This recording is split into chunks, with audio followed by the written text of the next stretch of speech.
सूर्यनाडी म्हणजे काय? तर सूर्यनाडी ही जी गायीची वसवंत आहे, त्या वसवंतीमध्ये सूर्यनाडी असते. जी सूर्याची आलेली किरण अशी डायरेक्ट जी आपण सूर्याच्या उन्हामध्ये गायीला बांधलो सकाळच्या कवळ्यात, तर सूर्याची आलेली किरण डायरेक्ट इथं शोषली जातात.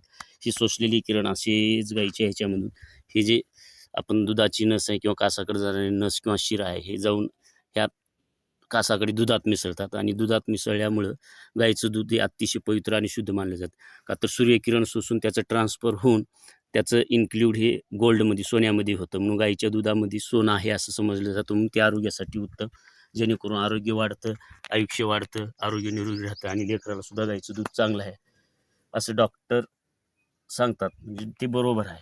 आणि गाय ही खूप हे आहे. आणि सूर्यनाडी आणि गाईच्या दुधामध्ये जर गाईचं दूध आपण काढून सूर्याकडे धरून जर बघितलं, त्याच्यामध्ये पिवळे पिवळे स्फटिक स्फटिक दिसतात. ते सोनं असतं किंवा ते शरीरासाठी पोषक घटक असतात. त्याच्यामुळं गाईला खूप महत्त्व आहे गाईच्या दुधाला. आणि हे सत्य आहे, शास्त्रात वेदात सांगितले. शास्त्रीय जरी पद्धतीने बघितलं तरी ह्या गाईच्या दुधामध्ये सोनं असते किंवा सोन्याची शक्ती असते. आणि ते सूर्यनाडी सूर्याकून शोषून घेतले जातात ह्या वसवंतीद्वारे आणि त्याचं ट्रान्सफर होतं आणि ते दुधामध्ये मिसळतात.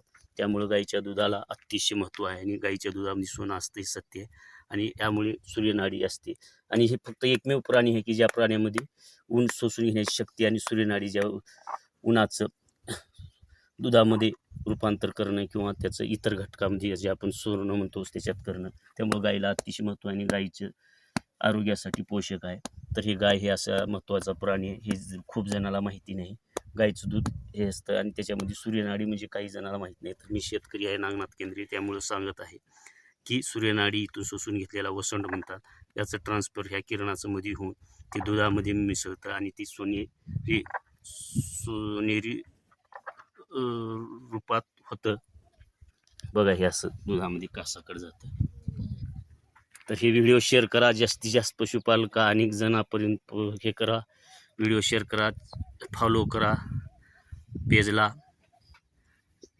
आपल्या फेसबुकला. हा व्हिडिओ जास्तीत जास्त शेअर करा, लाईक करा, पाठवा. शेतकरी पुत्र आहे मी, नागनाथ केंद्रे.